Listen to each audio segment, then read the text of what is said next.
Hey there, YouTube. Another Taurus High Point production coming at you. My name's Eric Shepard.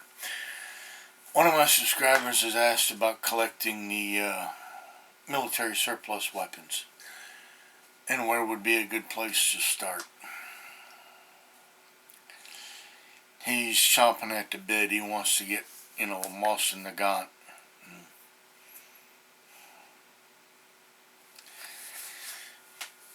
I steered him toward SMLE, short magazine Lee Enfield, any one of those models. Arisakas, 6.5, 7.7 if you want the ammo to shoot, and 6.5 is a little hard to get a hold of, but even still those are a better choice. Ultimate choice would be a Mauser, Brazilian, German, Spanish, Turkish. If you want to collect the variants, 3 variants within the Turkish Mausers. The M1893, the M1903, and the M1938. Those are all 8mm.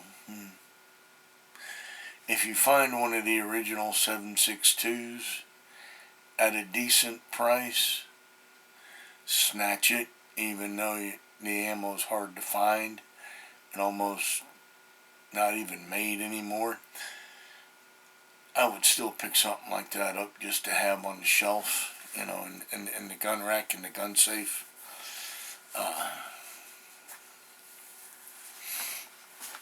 It's because there are so many variants and so many different things they did with those bolts to help stop, bolt rattle and all of that. Swiss Mausers. So many other options out there to choose from beside the Mosin the Gaunt. I own 2 of the Mosin the Gaunts. There's absolutely nothing wrong with them. I don't care about the war in Ukraine and Russia. I have a dog in neither of that fight. Win or lose, it don't matter. When the fighting stops and they need to rebuild, we're going to open our borders and flood them with money anyway. When that happens, there's going to be a huge influx of Mosin the Gaunts again. And guess what's going to happen to the price?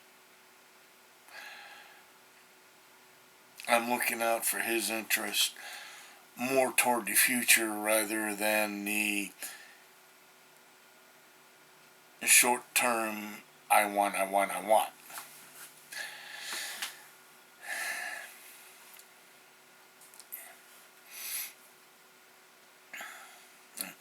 I got mine. I think I got one for, it was less than $100.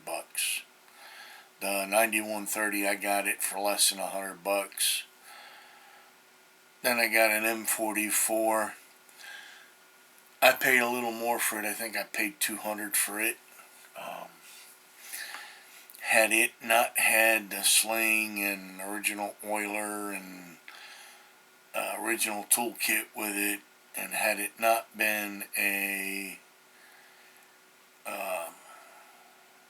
1944, I probably wouldn't have paid that much for it. Due to that, it was used in a war and it had all the amenities that was issued to it. I thought, for me, paying a little extra over was okay-ish. I think I got like $200 in it altogether. But it is a 1944 version rather than post-war or pre-war. It was during the war. So, to me, that's my spiel, though.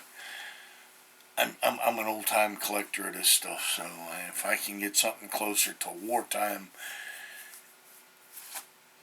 I would value it more toward, a little more dollar amount, but not $600 worth. That's what I've seen them going for today. Gunbroker, Guns International. I don't even want to talk about one of them proxy big joints.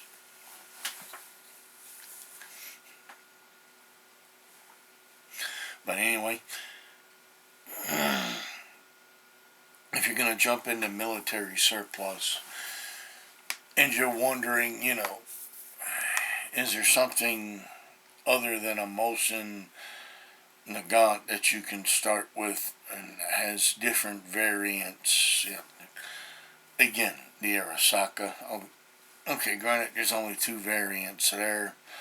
And then the sporterized, once they come back to the States, you got the 6.5 and then the 7.7 variants. SMLEs, short magazine Lee Enfields. Don't even get me started on the variants there. Woo! And then you got your wildcatted versions of those that are found a lot through Africa and India. They're still decent to start with. Your Mauser lines, and whether it's Turkish, Swedish, Swiss, German, Spanish, Brazilian. So many different avenues that you can get into. Now, if you just want to have a Mosin, because you want a Mosin, because your buddy's got a Mosin, and you want a Mosin, and want to go out and spend $600 on a Mosin, don't let me get in your way. Because I sure won't. This has been a Taurus High Point production.